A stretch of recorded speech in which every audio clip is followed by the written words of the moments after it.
she had febrile seizures, 12 of them actually, which should have been labeled epilepsy a lot sooner. But you hope it's just the fever. And then when she was 4, she had a non-febrile grand mal, at least 40 minutes long. Stopped breathing, vomited, stopped breathing, turned blue, the worst of the worst. And that was our official epileptic seizure. And from there, age 4, we spent 20 years playing with medicine, struggling, playing is a terrible word, struggling with medicine. We went to a new neurologist who felt like he was listening, which he was. And that led us to EMU, Epilepsy Monitoring Unit. And then neurologists come and go. So we had another neurologist and another. And so finally, she's got the one that she's had for years, who is just excellent. Finally, she sent us to the Mayo in Minnesota. Unbelievable experience, but they didn't give us the results we really, wanted or needed. And that's also is called no hope diagnosis, because they just said she's got a 5% chance of improvement, which is just almost, zero, too close to zero. The turning point, and I don't know if I should mention her name, but the turning point was someone associated with supporting people with epilepsy, who, when Rose was back at the epilepsy monitoring unit again, I asked her about a drug that wasn't in the United States. And she said she could get that by way of Germany to Canada, to us. It came with German instructions. So I had to, say, if we ever did get this, how much would we give her?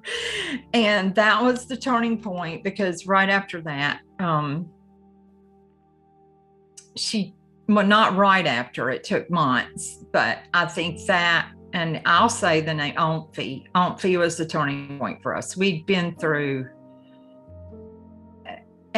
some people say they've been through every drug, and they haven't, but I have charts on our blog, over and over. I show them shamelessly, where we've documented every drug, every dosage change, and what happened. And so we were at the end of the rope. It's a miracle. She has maybe a seizure a year. At some point, she had 3 a week or more. It was our life. I would say, and this is so horrible, but I'd say if she doesn't have a seizure today, and she didn't have one yesterday, she's going to have one tomorrow. I mean, that's how it was.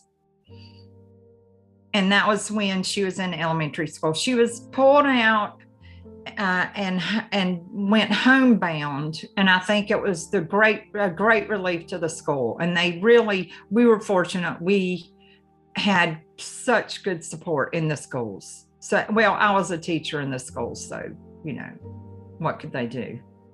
And I am a snapdragon. Most people call me Flower. My sister calls me a snapdragon, because it's like, oh gosh, her hair is on fire again. So people knew they needed to take care of my baby. But so she was thrown out of preschool because of her seizures. They said, we can't handle it. We can't and I didn't get mad. I totally did not get mad because her teachers loved her, and I knew if anything happened on their watch, they would be devastated. And that mother is moved to the town where Rose is in university, and she still looks out for her. And Rose is almost 30. So these people loved her. And so I didn't even get mad. So she got booted out of preschool, and they said, unless you stay. So I came and stayed at the preschool, cataloged their library, taped up all their books, substitute taught, made lemonade from those lemons. And then in third grade, she made it all the way through kindergarten, first grade, second grade, third grade. Here it came. And would not stop. I don't know what happened. And so she went homebound at the end of third grade, the first half of fourth grade. The second half of fourth grade, she went 2 hours a day, and I stayed those 2 hours because I didn't want them freaking out. I wanted them to know that I was in the building. Everybody could relax. I was in the building. And so then we got back to normal in fifth grade. When she went to middle school, everybody said, what are you going to do? It's too far from your house. So I applied as a teacher for 8th grade science.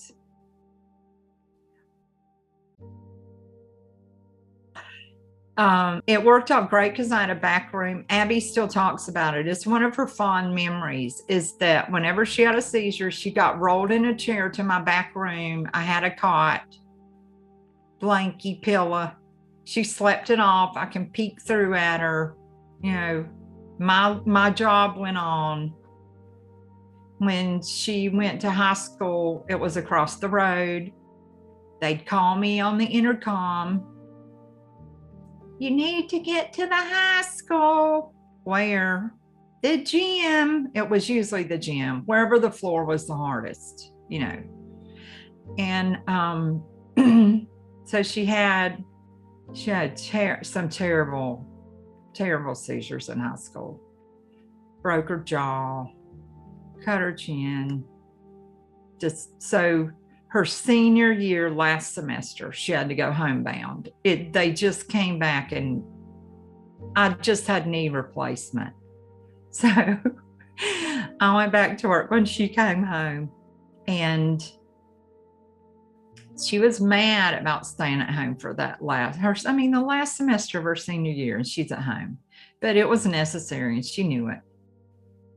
And then when she started to community college, I'd already taught there, so I just went back.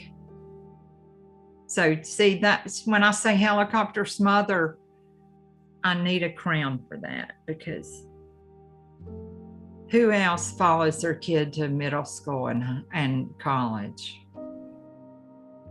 But anyway, I would have been janitor, because it wasn't just that I needed to be there. It was that I wanted people not to freak out. I wanted them to know it's okay. She's in here and it's okay. Because, that's a whole story. She had a friend who seized, it's I won't go into it, but we know a lot of people who have seizures now. She even started a seizure support group at that little community college and still keeps up with those people. But it's amazing to me. I had to straighten a few people out about another person's seizures, that I heard a conversation I could not believe with people that I respected, and I had to straighten a few things out, like only a Snapdragon can. When she went off to college,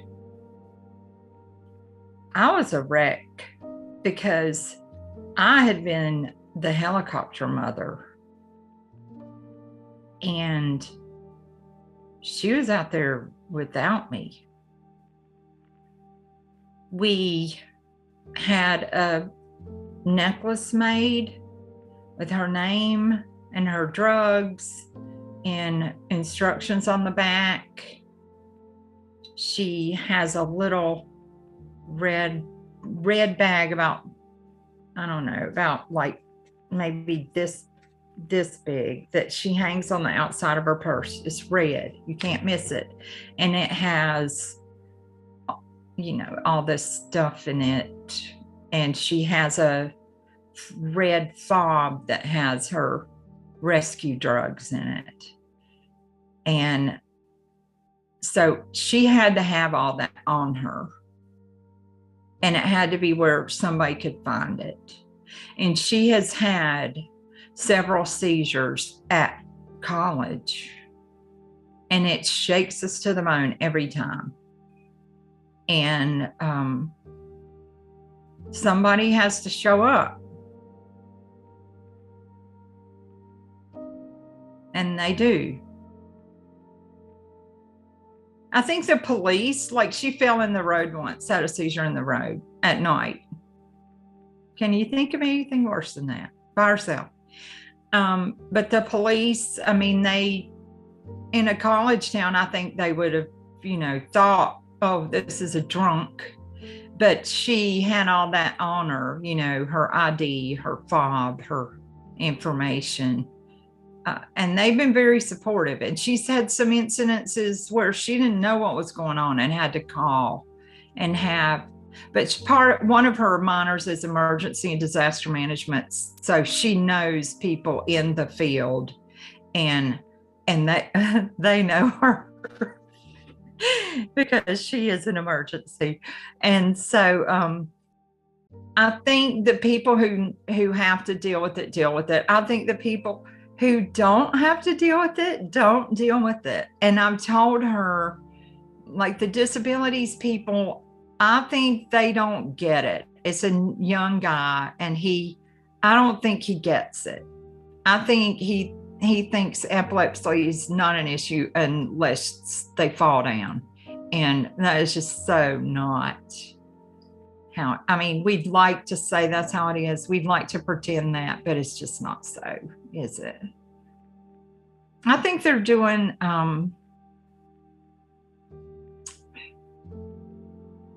I think they could do better, but of course that's me, smother helicopter mother, saying that. So she wants to scare the crap out of her parents. I think her goal.